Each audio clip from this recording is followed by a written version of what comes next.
Hi, my name is Dean Smith, and in this episode I ask the all-important question, does meek mean doormat? Welcome to a podcast by opentheword.org, where we discuss a bit of Bible, a bit of life, and a bit of politics. In his Sermon on the Mount, Jesus said, "Blessed are the meek, for they shall inherit the world." Matthew 5, verse 5. Dictionaries define meekness as quiet, docile, an unwillingness to disagree, submissive, gentle, and easily imposed on. These definitions would certainly leave the impression that if Christians want to inherit the world, we need to bow our head, submit, and take on the role of a doormat. So this would also mean Jack Phillips is wrong.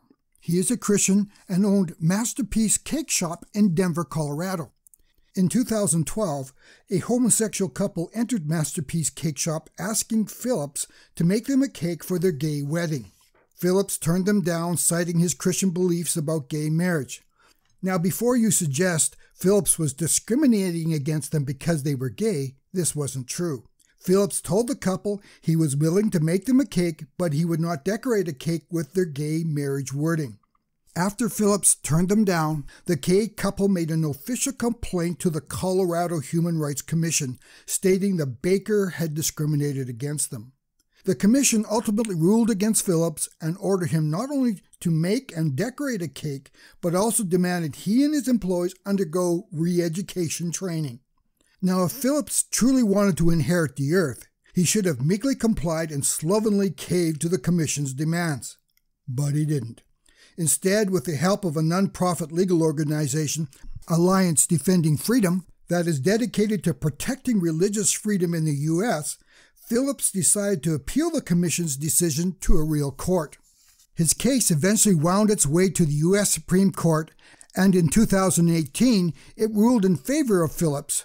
The court said Phillips' freedom of religion rights needed to be balanced with the rights of the gay couple. And since Phillips was willing to bake the gay couple a cake, he was not discriminating against them because they were gay.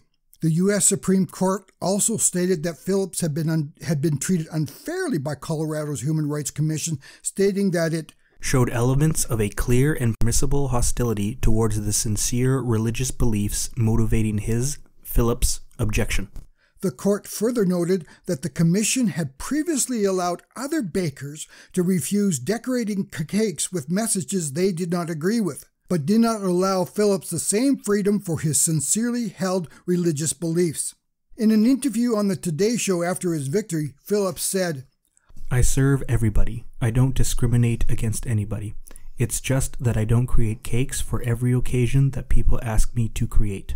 A wedding is just an inherently religious event, and the cake is definitely a specific message that goes with that. I wouldn't create a cake that would be anti-American or disparaging against anybody for any reason.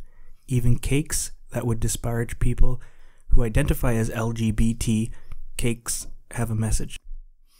Since then, Phillips has decided to sue the Colorado Human Rights Commission, alleging they have an anti-religious bias against the baker. Clearly, Phillips is not acting very meek or submissive with these court actions. So are Phillips' actions contrary to what Jesus said about being meek, or was the Lord saying something different from how we have traditionally understood this verse? When we take a closer look at the Greek word pros, translated meek in this passage, I am not sure meek is the best interpretation. Helps Word Studies describes pros this way: temperate, displaying the right blend of force and reserve, gentleness, strength in gentleness, avoids unnecessary harshness, yet without compromising or being too slow to use necessary force. Pros is not describing a submissive person. It is describing an individual with power, but one who knows when to use it and when not to. It also describes a person who avoids unnecessary harshness. A while back, I was watching a video of famed Canadian psychology professor Jordan Peterson, who has gained an international fame for his fight for freedom of speech. In his videos, Peterson often cites biblical passages and concepts, and in this instance, he talked about the word meek used by Jesus in Matthew. In his study of the word pros, Peterson said it referred to a powerful man who not only owned a sword, but was trained how to use it. Though well armed, he also knew when to keep it sheathed.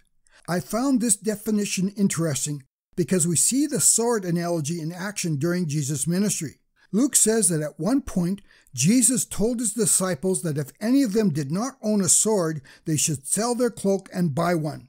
He said to them, "But now if you have a purse, take it, and also a bag. And if you don't have a sword, sell your cloak and buy one." When the disciples told Jesus they had 2 swords, Christ answered, "That is enough." Obviously, Jesus was not planning an armed rebellion. It was totally defensive. The disciples were armed, and we know from the Bible that in at least one instance they used a sword to defend themselves. This took place a few verses later when the high priest and his guards showed up at the Garden of Gethsemane to arrest Christ. When they showed up, Peter actually pulled his sword and cut off the ear of one of the high priest's slaves. Though the disciples were armed and ready to defend Christ, Jesus knew that this was not the time for a fight. It was time for Christ to go to the cross and die for the sins of the world. Jesus actually told Peter to sheath his sword, and then Christ healed the slave's damaged ear. After he was arrested, Christ said he could have called down 12 legions of angels to defend him, but had chosen not to. It was pros in action. Christ had the power to act, but chose not to because this was not the time. It is clear from this that pros does not portray a person who is weak or cowardly. But there's another idea here as well. We see from Help's definition that the word can also be translated gentle. The word was used to describe war horses trained for battle. Around their riders and handlers, these horses were docile and restrained. But when it came time for battle, the horses were ready to fight. The ancient patriarch Job provides a vivid description of war horses in battle. They would start pawing the ground when they heard the enemy clanging their swords and spears and waited for the sounding of the trumpet to charge into battle. Do you give the horse his might? He paws in the valley and rejoices in his strength. He goes out to meet the weapons. He laughs at fear and is not dismayed. He does not turn back from the sword. The quiver rattles against him, the flashing spear and javelin. With shaking and rage he races over the ground, and he does not stand still at the voice of the trumpet. Job 39, verses 19, 21 to 25. This is not meekness as we translate it today. Meekness is not cowardliness. Meekness is not avoiding confrontation or a battle. Meekness is knowing when you should use your sword and when you should keep it sheathed. So what did Jesus actually mean when he said that only the meek will inherit the earth? I believe the Lord was telling us that tyrants have a shelf life. They will not inherit the earth. If they do not know when to sheathe their sword, show no mercy, and continually treat their subjects with brutality, they will eventually turn against them at the slightest opportunity. So meekness does not mean Christians should act as a doormat. There are times we may need to take action and stand our ground. Even Jesus did that when he cleansed the temple of the traitors and the money changers. Thanks again for joining us on our podcast. Please check out our website at opentheword.org. If you enjoyed this podcast, please subscribe to receive notifications about our latest production. As well, please take a moment to provide a rating or even a review. Thanks again for listening.